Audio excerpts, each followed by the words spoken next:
भारत माता की जय। वंदे मातरम, वंदे मातरम। जय श्री राम, जय श्री राम, जय जय श्री राम। महाराष्ट्र के मालेगांव विस्फोट मामले में गुरुवार को 17 साल के लंबे इंतजार के बाद महाराष्ट्र की विशेष एनआईए कोर्ट ने साध्वी प्रज्ञा ठाकुर, कर्नल पुरोहित और समीर कुलकर्णी समेत सभी आरोपियों को बरी कर दिया।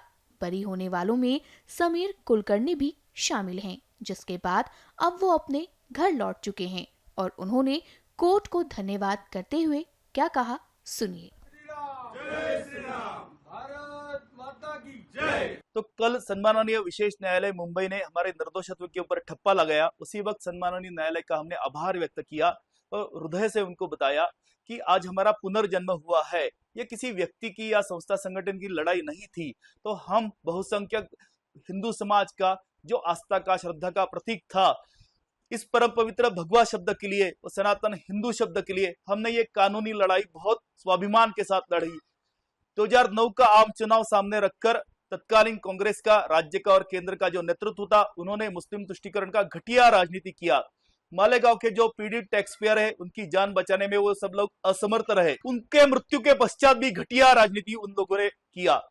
अल्पसंख्यक समाज के साथ छल किया और बहुसंख्यक हिंदू समाज के वोटों के ऊपर दशकों का इस देश के अंदर सत्ता का उपभोग किया।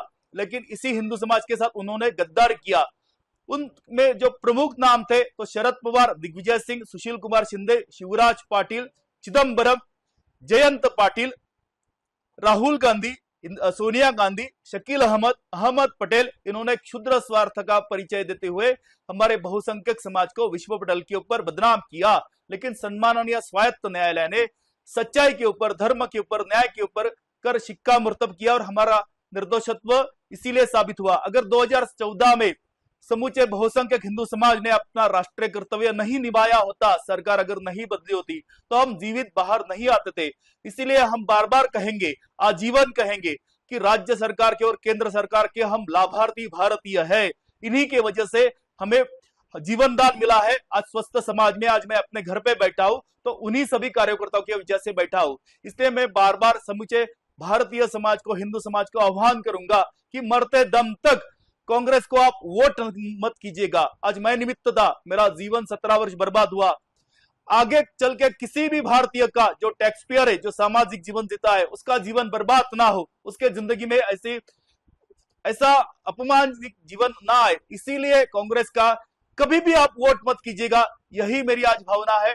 और 2014 में तो सरकार बदली है, लेकिन आगे भी हमने सजगता से अपना राष्ट्रीय धार्मिक कर्तव्य निभाना बहुत जरूरी है। मैं यच्चयावत उन 2014 के मतदाताओं का आभारी हूं। मैं उनका आजीवन ऋणी रहूंगा। बहुत बहुत धन्यवाद। जय हिंद राष्ट्र, वंदे हिंदू मातरम। हिंदुत्व की विजय सुनिश्चित है। हम हर बार जीतेंगे, बार बार जीतेंगे, क्योंकि हम धर्म के साथ है। यतो धर्मस्ततो जयः। ओम नमः पार्वती पते, हर हर महादेव। इस केस में मिलिंद राव जोशी जो है, उन्हें विटनेस रखा गया था। ऐसा बताया जा रहा है कि उनके ऊपर भी दबाव था कि इस केस में आरएसएस का नाम लिया जाए, योगी आदित्यनाथ जी का नाम लिया जाए। क्या बताना चाहोगे, इसके ऊपर क्या राय है? इस मुकदमे के अंदर टोटल 16 आरोपियों के चार्जशीट के अंदर नाम है। 14 आरोपियों का गिरफ्तारी किया। 2014 में सरकार बदलने के पश्चात सरकारी वकील बदले, क्योंकि जो पूर्व सरकारी वकील थे वो कानून के दायरे के अंदर काम नहीं कर रहे थे। सप्लीमेंट्री चार्जशीट के अंदर 7 आरोपियों के खिलाफ कोई भी एविडेंस नहीं था और एटीएस ने यह ड्यूबियस मेथड से इन्वेस्टिगेशन किया, ऐसा देश का टॉप 1 प्रीमियर एजेंसी एनआईए कहता है। इस राज्य का सबसे बड़ा जो कानून है एमसीओसी मकोका कहते हैं, वो भी झूठी तरीके से उसका अधिकारों का गलत इस्तेमाल करके हमारे ऊपर लगाया गया था। तो 9 साल उसके अंदर हमारा जीवन का चला गया। तो इस मुकदमे के अंदर केवल विटनेस से कोई ऊपर दबाव नहीं बनाया गया, तो जो एटीएस के ऑफिसर थे, जो आर्मी ऑफिसर थे, उनके ऊपर भी दबाव बनाया गया। इस मुकदमे का ओरिजिनल एफआईआर गायब, 164 स्टेटमेंट गायब, कन्फेशनल स्टेटमेंट गायब, एफिडेविट्स गायब, जो इलेक्ट्रॉनिक एविडेंस के नाम के ऊपर सीडी दिया गया वो भी वक्त के ऊपर चली नहीं, लेकिन उसके आधार के ऊपर 17 साल हमको इस जेल के अंदर रखा गया। तो हमें ही क्यों पकड़ा, बार बार ये जो सवाल उठता है, तो उसका प्रमुख कारण ये है कि ये सभी के सभी लोग निस्वार्थ भाव से, कर्तव्य भाव से देश का जो सत्ताधारी कांग्रेस था, राज्य का जो राष्ट्रवादी कांग्रेस था, उनका जो देश विरोधी गतिविधि थी, तो कानून के दायरे के अंदर अपना संवैधानिक कर्तव्य का निर्वहन कर रहे थे। और जैसा गांधी वध के पश्चात सभी संस्था संगठनों को बैन करना, उनका शीर्ष नेतृत्व को जेल में डालना, उसी उद्देश्य से उनकी हाँ में हमने नहीं मिलाया, उनका जो भी कहना था वो हमने नहीं माना। हम सामाजिक जीवन जीते हैं, हम अपने जिंदगी में कभी भी जो सामाजिक धार्मिक क्षेत्रीय जीवन जीने वाले लोग थे उसमें प्रमुखता से श्रद्धेय योगी आदित्यनाथ जी, श्रद्धेय श्री श्री रविशंकर जी, श्रद्धेय परम पूज्य सरसंघ चालक मोहन भागवत जी, श्रद्धेय अखिल भारतीय कार्यकारिणी सदस्य इंद्रेश कुमार जी, प्रवीण तोगड़िया जी, इनके आप नाम ले लो, न्यायालय में मुकर जाना।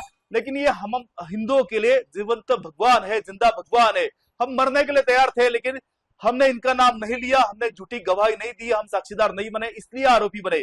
और केवल मैं नहीं कह रहा हूं, ऐसे बहुत सारे साक्षीदारों ने एफिडेविट के ऊपर न्यायालय के अंदर भगवान की सौगंध खाकर ये साक्ष्य रिकॉर्ड हुई है। तो यह सच आज दुनिया के सामने आया है। तो आज कांग्रेस ने बहुसंख्यक हिंदू समाज की क्षमा मांगनी चाहिए, और अल्पसंख्यक समाज की जात जो छल किया है, तो उनके नेतृत्व को, उनके समाज को भी जागरूक होकर कभी भी उन्होंने भी कांग्रेस का साथ नहीं देना चाहिए। मेरे जिंदगी में कल का खुशी का दिन है, आज मेरे परिवार बहुत खुश है, लेकिन जिस परिवार का सदस्य इस गंभीर गुनाह के अंदर जिसकी जान चली गई, जो 100 के ऊपर जो घायल थे, तो उन परिवारों को आज वो स्वयं धता महसूस कर रहे, वो आज स्वयं को बेवकूफ बनाया कांग्रेस ने, ऐसा समझ रहे। तो ऐसी घटिया राजनीति इस देश के अंदर नहीं चलना चाहिए। किसी भी करदाता, प्रामाणिक, देशभक्त, धर्मनिष्ठ भारतीयों ने कांग्रेस को परोक्ष अपरोक्ष रूप से कभी भी सहयोग नहीं करना चाहिए। आखिरी क्षणों तक, आखिरी सांसों तक उसको मतदान नहीं करना चाहिए। यही मेरी प्रार्थना है। मेरा इतना ही निवेदन है कि मेरा परिवार बर्बाद हुआ, मेरा जिंदगी का वक्त बर्बाद हुआ, किसी भी भारतीय का आगे चल के वक्त बर्बाद ना हो, इसीलिए उन्होंने अपने कर्तव्य का, राष्ट्रीय कर्तव्य का परिचय देना चाहिए। आजीवन मैंने सभी भारतीयों का ऋणी रहूंगा जिन्होंने 2014 में सत्तांतर करने में अपना राष्ट्रीय कर्तव्य निभाया। जय हिंदू राष्ट्र। इस पूरे केस में एक फॉर्मर ATS अधिकारी है, महबूब मुजव्वर नाम के, उन्होंने भी स्टेटमेंट दिया है कि मेरे ऊपर दबाव था, उनके जो बॉस थे, लीडर थे परमबीर सिंह, इनके ऊपर दबाव था कि जो RSS के सरसंघ चालक है मोहन भागवत, इनके ऊपर भी इस केस में इनका नाम भी जोड़ा जाए। ये ऑफिशियल न्यायालय का रिकॉर्ड है, सोलापुर का रिकॉर्ड है, जो हमारे कोर्ट के अंदर जब सुनवाई चली तो कोई एक्यूज के वकील ने उसकी सर्टिफिकेट कॉपी लगाया है। तो ये कोई लेमैन नहीं बोल रहा है, जो part of the investigation team था, जो ATS का ऑफिसर था, वो न्यायालय में कहता है कि ऐसा ऐसा मेरे ऊपर दबाव था। एक बात। दूसरी बात, बहुत सारे ऐसे ATS ऑफिसर है कि जब साक्ष्य देने के लिए आए तो उनको पता ही नहीं था कि उनके सीनियर ने उनके नाम से झूठे स्टेटमेंट रिकॉर्ड किया। जिस गाड़ी की कहानी बताई गई पूरा 17 साल तक, तो जब वो विटनेस आया, पुलिस अफसर आया, तो वो बोलता है कि मैं 100% कॉन्फिडेंट नहीं हूं कि इसी व्हीकल के ऊपर ब्लास्ट हुआ। न्यायालय के अंदर कोई भी अभियोजन पक्ष का जो भी रिकॉर्ड है वो साबित नहीं कर पाए। तो ये जो कांग्रेस का एक टेबल केस था विश्व पटेल के ऊपर, हिंदू समाज को, सनातन धर्म को, परम पवित्र भगवा को जो बदनाम करने का जो षड्यंत्र था, तो उसके लिए कांग्रेस ने माफी मांगना चाहिए। और केवल ये एकमात्र केस नहीं है, तो इसी केस के पश्चात पाकिस्तानी आतंकवादियों को छोड़ दिया समझौता ब्लास्ट में, और राष्ट्रीय स्तर के ऊपर जो अपना नेतृत्व कर रहे थे उनको लटका दिया, लेकिन वो भी निर्दोष छूटे। मक्का मस्जिद हैदराबाद केस में भी वो लोग निर्दोष छूटे, अजमेर शरीफ में छूटे, मोड़ासा में क्लोजर रिपोर्ट लगा दिया, मालेगांव 2006 के अंदर भी वो जमानत के ऊपर है। तो ये पूरा का पूरा षड्यंत्र जब आप देखेंगे तो आपको पता चलेगा।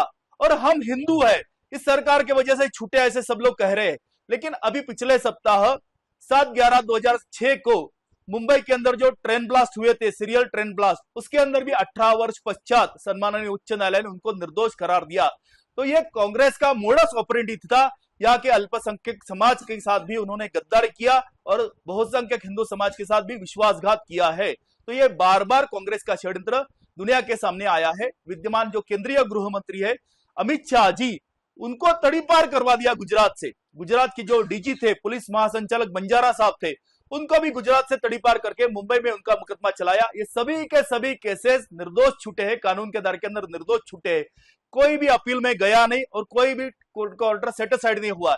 मैं ये बताने की कोशिश कर रहा हूं कि ये एक केस दो केस नहीं है, तो ये घटिया क्षुद्र राजनीति का कांग्रेस का जो षड्यंत्र है, गलती से कसाब जिंदा रहा, नहीं तो 26/11 का हमला भी उसी हिंदू समाज के ऊपर वो लोग डालने वाले थे। मुंबई के वो प्रामाणिक ईमानदार पुलिस अफसरों की वजह से कसाब जिंदा रहा। क्या जरूरत थी कसाब को समीर चौधरी का हिंदू आई कार्ड अपने जेब के अंदर रखने की, वो हाथ के अंदर कलावा बांधने की?